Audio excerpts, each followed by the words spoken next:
तो चलिए स्टूडेंट, आप पेज नंबर 153 निकालने से पहले कुछ इस चैप्टर के बेसिक नॉलेज को समझिए। ये हमारे किताब से नहीं है, तो इसके लिए हम लोग को बेसिक बातों को समझना होगा। Basic things to know. पहला, जैसे कि हम लोग पूरा बेसिक चलते हैं तो अच्छे से समझना है। जैसे कि हम लोग जानते हैं कि 2 + 3, 2 + 3 कितना होता है? 5। और उसी संख्या को घटाया जाए तो 2 मतलब 3 - 2 = 1 होता है। राइट है। अगर इसका दूसरा पॉइंट को समझें तो ये हम लोग का अंकगणित, ठीक है, के बारे में समझे। अब हम लाते हैं बीजगणित। तो बीजगणित में स्टूडेंट क्या होता है, देखो जैसे इसको समझते हैं तो जैसे बीजगणित को आप लोग जानते ही हैं, अलजेब्रा। तो अलजेब्रा में कुछ नंबर दिए हम, 2x + 3x। तो तुम 2 और 3 क्या लिखते हो? 5। राइट है। पर भूलना नहीं है कि इसके साथ कुछ प्रोडक्ट भी है उसका, तो उस प्रोडक्ट को भी जोड़ेंगे तो सेम ही होगा। तो x और x सिर्फ x होता है।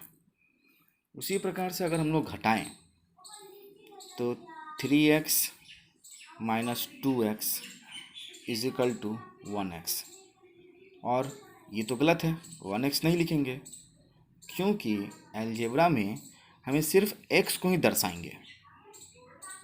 तो यहाँ पर हम लोग क्या लिखेंगे? Only x। पर स्टूडेंट एक बात को और ध्यान रखना होगा, जैसे हम बता रहे हैं, जैसे एक नंबर लेके हम 5x - 3x, तो इस जगह पर हमें क्या लिखना पड़ता है? x। ये बेसिक थिंग है, आप लोग को जानना होगा पहले से। और सिर्फ 1 के जगह पर हम लोग ABCD मतलब जो भी अलजेब्रिक फॉर्म होता है उसी को दर्शाते हैं, और सब वो एक से ज़्यादा होने पर उसके साथ में उसके प्रोडक्ट को भी लिखते हैं। अब चलिए इस टॉपिक पर आते हैं जो सबसे इम्पोर्टेंट टॉपिक है। इसमें हम 3 तरह का एग्जाम्पल आपके पास रखे हैं। पहले हम लोग जोड़ते हैं, ऐड करते हैं।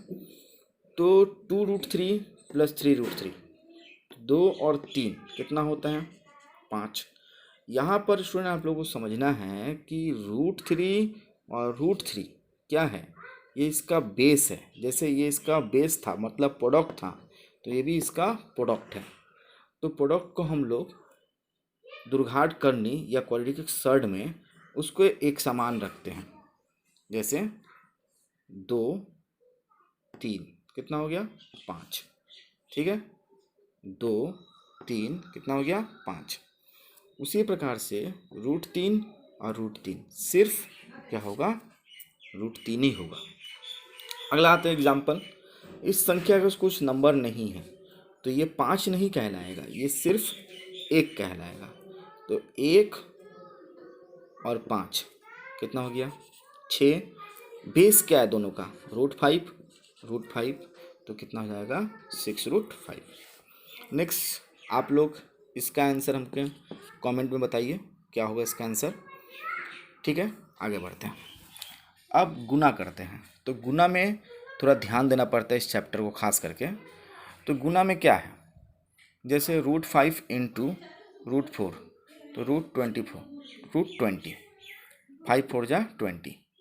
नेक्स्ट है √6, √36 और 36 किसको लिखते हैं हम लोग? 6 को। तो जो स्टूडेंट कटेगा उसको काटोगे, जो नहीं कटता उसको छोड़ दोगे।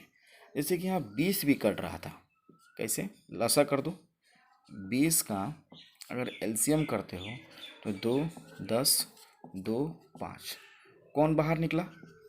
मतलब जिसका जोड़ा बन गया। इसके बारे में हम लोग नेक्स्ट क्लास में करेंगे, तब तक हम लोग इसको बेसिक समझते। तो 2√5 कहाँ से आया? नेक्स्ट क्लास बताएंगे। नेक्स्ट है डिवाइड। 4√3 divide by √3। तो स्टूडेंट ने बताए थे ये क्या है? बेस है, और बेस कटता है।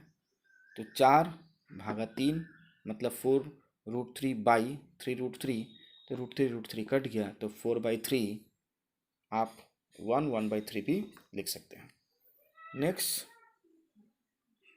चौथा नंबर एग्जाम्पल, 20 √3 बटा में √3, √3 कट गया, आंसर क्या आएगा 20।